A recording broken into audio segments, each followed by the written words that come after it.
M குருவே போற்றி போற்றி, எம் குலதெய்வமே போற்றி போற்றி. அனைத்து ஜோதிட நண்பர்களுக்கும் சகோதரிகளுக்கும் அடியனின் அன்பான வணக்கங்கள். நான் ஜோதிடர் மணிவண்ணன். இந்த பதிவில் வாழ்க்கையில் எவ்வளவோ வேண்டுதல்களும் பரிகாரங்களும் செஞ்சு இதுவரை எந்த பலனும் இல்லைங்க, கஷ்டம்தான் மிச்சம்னு சொல்கிறவங்களுக்கும், வாழ்க்கையில் நேர்மையாக எப்படியாவது பொருளாதார ரீதியாக முன்னேறி கொஞ்சமாவது நம்ம பிள்ளைங்களுக்கு சேர்த்து வச்சுட்டு போகணும்னு ஆசைப்படுறவங்களுக்கும், என்னுடைய வேண்டுதல்கள் எப்போதான் நிறைவேறும்னு காத்துக்கிட்டு இருக்கவங்களுக்கும் தேவையான சித்தர்கள் சொல்லி வச்ச வழிபாட்டு முறையைத்தான் பார்க்க போகிறோம். அனைத்து தனங்களும் பெற்று தன்னிறைவு வாழ்வை அடைய வழிகாட்டும் தனதாரை, தன ஓரை, தனராசி, தன ஓரையில் தனராசி பற்றியும், எந்த நட்சத்திரக்காரர்கள் எந்த நேரத்தில் எந்த தெய்வத்தை வழிபட வேண்டும் என்றும் பல ஞானிகளும் சித்தர்களும் சொன்ன மறைஞான விஷயத்தையே இந்த பதிவில் பார்க்க போகிறோம். எம் குருவின் அருளோடு வழங்கும் இந்த பதிவு பற்பல மனிதர்களின் வாழ்வை மாற்றும் என்றும் அதற்கு நான் ஒரு கருவியாக இருக்க வாய்ப்பு வழங்கிய பிரபஞ்சத்திற்கும் நன்றிகள் கோடி.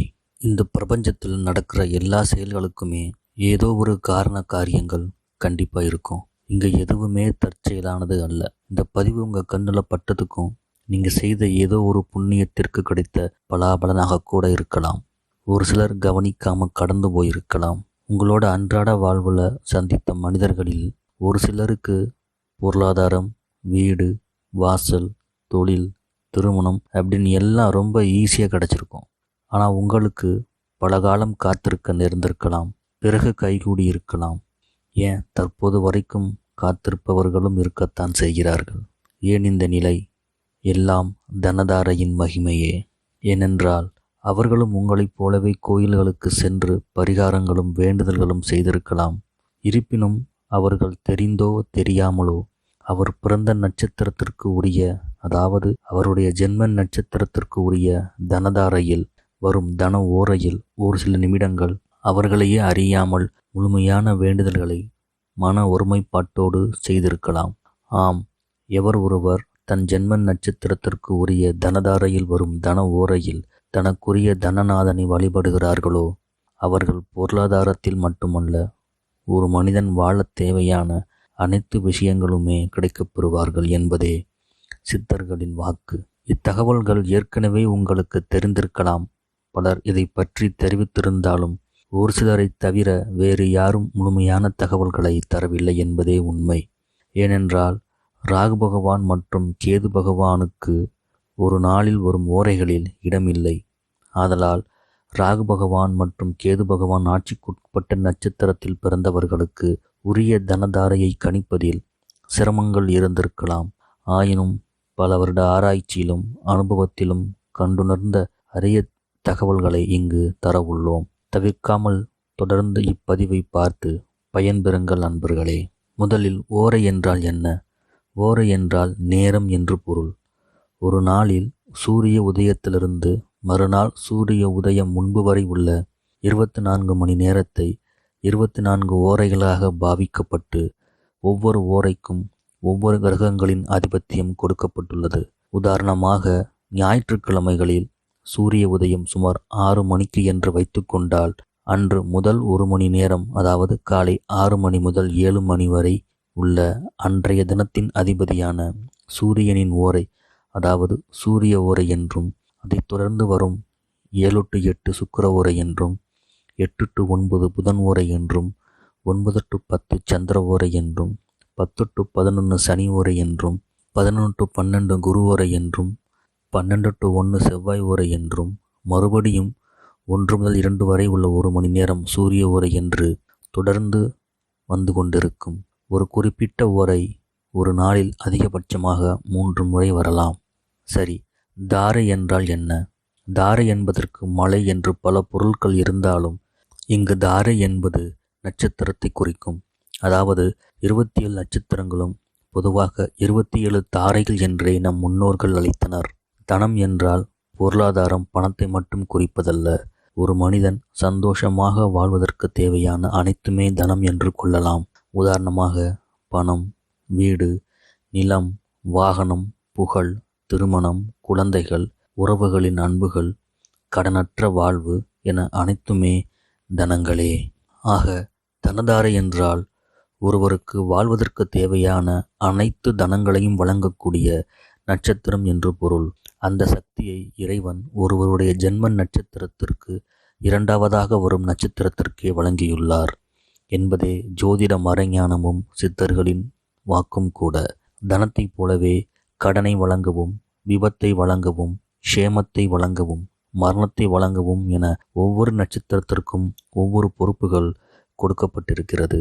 தனதாரையை பொறுத்தவரையில் ஒருவருடைய ஜென்ம நட்சத்திரத்திற்கு இரண்டாவதாக வரும் நட்சத்திரமே தனதாரை என்றும், அந்த நட்சத்திரத்தின் அதிபதியே அந்த ஜாதகருக்கு வேண்டும் தனங்களை வழங்கும் தெய்வமாகும். அவர் எவ்வாறு எப்போது வணங்க வேண்டும் என்றால், தனத்திற்கே அதிபதியாம் மகாலட்சுமி தேவி அவர்களின் பரிபூரண ஆசி பெற்ற தினம் வெள்ளிக்கிழமை.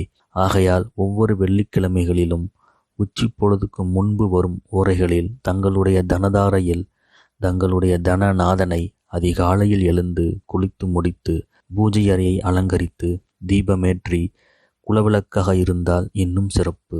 தங்களுடைய வேண்டுதல்களை குறைந்தது 11 நிமிடமாவது மௌனமாக தியான நிலையில் அமர்ந்து தொடர்ந்து வேண்டுவோருக்கு வேண்டியது கிடைத்தே தீரும் என்பது அனுபவ உண்மை.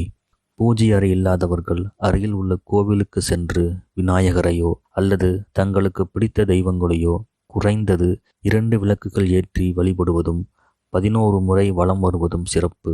2 விளக்கு என்பது 2ஆம் பாவகத்தையும் 11 முறை என்பது லாபஸ்தானத்தையும் குறிக்கும். வீட்டிலும் கோவிலிலும் விளக்கேற்றும் போது சுத்தமான பசுநெய்யும் பஞ்சுத்திரியும் பயன்படுத்துதல் சிறப்பு. இல்லை என்றால் நல்லெண்ணெயை பயன்படுத்தலாம். தொடர்ந்து ஒவ்வொரு நட்சத்திரத்திற்கும் உரிய தன நட்சத்திரங்களையும் அவர்களின் தன அதிபதியையும் அவர்கள் வணங்க வேண்டிய தன ஓரையையும் துல்லியமாக கணித்து தெரிவிக்க உள்ளோம். தொடர்ந்து பதிவை பார்த்து பயன்பெறுங்கள் நண்பர்களே. இன்னொரு கேள்வி வரும். தனதாரை, தன ஓரை, தனராசி எல்லாம் தெரிஞ்சுக்கிட்டோம். அதென்ன தனதாரையில் தன ஓரை? உதாரணமாக அஸ்வினி நட்சத்திரத்தை எடுத்துக்கொண்டால் அஸ்வினிக்கு தனதாரை என்பது அடுத்து வரும் சுக்கிர பகவான் நட்சத்திரமான பரணி நட்சத்திரமே. பரணிக்கு அதிபதி சுக்கிர பகவான். ஆக சுக்கிர ஓரை என்பது வெள்ளிக்கிழமைகளில் முதல் ஓரையே சுக்கிர ஓரையே. அன்று சூரிய உதயம் 6 மணி எனில் காலை 6 மணி முதல் 7 மணி வரை உள்ள சுக்கிர ஓரையில் அஸ்வினியில் பிறந்தவர்கள் சுக்கிர பகவானை வழிபட்டால் அவர்கள் கேட்டது கிடைக்கும். ஒருவேளை அன்று சூரிய உதயம் 6:20 எனில் 6:20 முதல் 7:20 வரை உள்ள 1 மணி நேரமே சுக்கிர ஓரையாகும். எப்போதும் ஓரைகள் சூரியன் உதிக்கும் நேரத்திலிருந்தே கணக்கிடப்படும். தனதாரையில் தன ஓரை என்பது யாதெனில், ஒருவேளை அந்த வெள்ளிக்கிழமை முழுவதும் பரணி நட்சத்திரமாக இருப்பின் அது இன்னும் கூடுதல் சிறப்பு. ஏனென்றால் அஸ்வினிக்கும் பரணியே தனதாரை என்பதால் அவர்கள் வழிபடும் தன ஓரையான சுக்கிர ஓரையில் பரணி நட்சத்திரமும் நிறைந்திருப்பதால் கூடுதல் பலன்கள் கிடைக்கப் பெறுவார்கள். தனதாரையில் தன ஓரை என்பது வருடத்திற்கு 2 அல்லது 3 முறை மட்டுமே வரப்பெறும். எவர் ஒருவர் தங்களுடைய தனதாரையில் குறிப்பிட்ட வேண்டுதல்களை தொடர்ந்து வைத்து வருகிறார்களோ அவர்களுக்கு கூடிய விரைவில் வேண்டியது கிடைக்கப் பெறுவார்கள் என்பது நாம் கண்டறிந்த அனுபவ உண்மை. நம்முடைய வேண்டுதல்கள் எப்படி இருக்கணும்னா, ஓரிரு வார்த்தைகளில் இருந்தால் இன்னும் சிறப்பு. உதாரணமாக, பணம் வேண்டும், வீடு கட்டணும், தொழில் அமையணும், வேலை கிடைக்கப் பெறணும், திருமணம் நடக்கணும், குழந்தை பிறக்கணும், இதுபோல இருந்தால் கூடுதல் சிறப்பு. சில தவிர்க்க முடியாத சூழ்நிலையில் தனதாரையில் வழிபாடு செய்ய முடியவில்லை என்றால் கூட பரவாயில்லை. ஆனால் ஆண்டுக்கு 2 அல்லது 3 முறை மட்டுமே வரும் தனதாரையில் வரும் தன ஓரையில் எப்படியாவது வழிபாடு செய்து விடுங்கள் நண்பர்களே. இந்த பதிவில் மகரம் ராசி மண்டலத்தில் அமைய பெற்றுள்ள நட்சத்திரங்களுக்கு உரிய தனதாரையை பற்றி பார்க்க போகிறோம். முதலில் உத்திராடம் நட்சத்திரம். உத்திராடம் நட்சத்திரத்தில் பிறந்தவர்களுக்கு தனதாரையாக, அதாவது இரண்டாவதாக வரும் திருவோணம் நட்சத்திரமே அமைய பெற்றுள்ளது. திருவோணம் நட்சத்திரத்தின் அதிபதி ஸ்ரீ சந்திர பகவான். ஆகையால் தங்களுடைய தனாதிபதியாக ஸ்ரீ சந்திர பகவானும் தன ஓரையாக வெள்ளிக்கிழமைகளில் காலை 8 மணி முதல் 9 மணி வரை உள்ள சந்திர ஓரையும் அமைய பெற்றுள்ளது. ஆகையால் உத்திராடம் நட்சத்திரத்தில் பிறந்தவர்கள் வெள்ளிக்கிழமைகளில் காலை 8 மணி முதல் 9 மணி வரை உள்ள சந்திர ஓரையில் ஸ்ரீ சந்திர பகவானை நோக்கி வழிபாடு செய்வதன் மூலம் கேட்ட வரங்கள் கிடைக்கப் பெறுவார்கள். ஓரையை சூரிய உதயத்திலிருந்து கணக்கிட்டு கொள்ளவும். நம்புங்கள், நல்லதே நடக்கும். அடுத்தது திருவோணம் நட்சத்திரம். திருவோணம் நட்சத்திரத்தில் பிறந்தவர்களுக்கு உரிய தன தாரையாக இரண்டாவதாக வரும் அவிட்டம் நட்சத்திரமே அமைய பெற்றுள்ளது. அவிட்டம் நட்சத்திரத்தின் அதிபதி மங்களன் என்று வர்ணிக்கப்படும் ஸ்ரீ செவ்வாய் பகவான். ஆகையால் தங்களுக்குரிய தனாதிபதியாக செவ்வாய் பகவானும் தன ஓரையாக வெள்ளிக்கிழமைகளில் அதிகாலை 4 மணி முதல் 5 மணி வரை உள்ள காலமே அமைய பெற்றுள்ளது. ஆகையால் திருவோணம் நட்சத்திரத்தில் பிறந்தவர்கள் ஒவ்வொரு வெள்ளிக்கிழமை அதிகாலை 4 மணி முதல் 5 மணி வரை உள்ள செவ்வாய் ஓரையில் ஸ்ரீ செவ்வாய் பகவானை நோக்கி வழிபடுவதன் மூலம் கேட்ட வரங்கள் கிடைக்கப் பெறுவார்கள். ஓரையை சூரிய உதயத்திலிருந்து கணக்கிட்டு கொள்ளவும். நம்புங்கள், நல்லதே நடக்கும். அடுத்தது அவிட்டம் நட்சத்திரம். அவிட்டம் நட்சத்திரத்தில் பிறந்தவர்களுக்குரிய தன தாரையாக இரண்டாவதாக வரும் சதயம் நட்சத்திரமே அமைய பெற்றுள்ளது. சதயம் நட்சத்திரத்தின் அதிபதி ஸ்ரீ ராகு பகவான். ஆனால் தினமும் வரும் 24 ஓரைகளில் ராகு பகவானுக்கு இடமில்லை என்பதால் தங்கள் அவிட்டம் நட்சத்திரத்தின் அதிபதியான ஸ்ரீ செவ்வாய் பகவானே தங்களின் தனாதிபதியாகவும் அவரின் அதிபத்தியம் கொண்ட செவ்வாய் ஓரையே தன ஓரையாகவும் சித்தர்களும் ஞானிகளும் கண்டுணர்ந்து கூறியுள்ளனர். இருப்பினும் செவ்வாய் ஓரை வெள்ளிக்கிழமைகளில் அதிகாலை 4 மணி முதல் 5 மணி வரையும் மற்றும் காலை 11 மணி முதல் 12 மணி வரையும் உள்ளது. எந்த நேரத்தில் வழிபாடு செய்வது என்று குழம்பிக் கொள்ள தேவையில்லை. இந்த இரு ஓரைகளில் எந்த ஓரையில் வேண்டுமானாலும் வழிபாடு செய்யலாம். இருப்பினும் இரண்டாவதாக வரும் காலை 11 மணி முதல் 12 மணி வரை உள்ள காலமே மிகவும் சிறப்பு வாய்ந்ததாக கருதப்படுகிறது. ஏனென்றால் காலை 11 மணி முதல் 12 மணி வரை உள்ள நேரத்தில் தங்கள் அவிட்டம் நட்சத்திரத்தின் தனாதிபதியான ராகு பகவானின் ராகு காலமும் இணைந்து வருவதால் அந்நேரமே அதிக பலன்கள் தருவதாக இருக்கும் என்பது அனுபவ உண்மை. எனவே அவிட்டம் நட்சத்திரக்காரர்கள் ஒவ்வொரு வெள்ளிக்கிழமைகளில் ராகு காலத்தோடு இணைந்து வரும் செவ்வாய் ஓரையில் காலை 11 மணி முதல் 12 மணி வரை உள்ள வேளையில் செவ்வாய் பகவானையும் ராகு பகவானையும் வழிபடுவதன் மூலம் கேட்ட வரங்கள் கிடைக்கப் பெறுவார்கள். ஓரையை சூரிய உதயத்திலிருந்து கணக்கிட்டு கொள்ளவும். நம்புங்கள், நல்லதே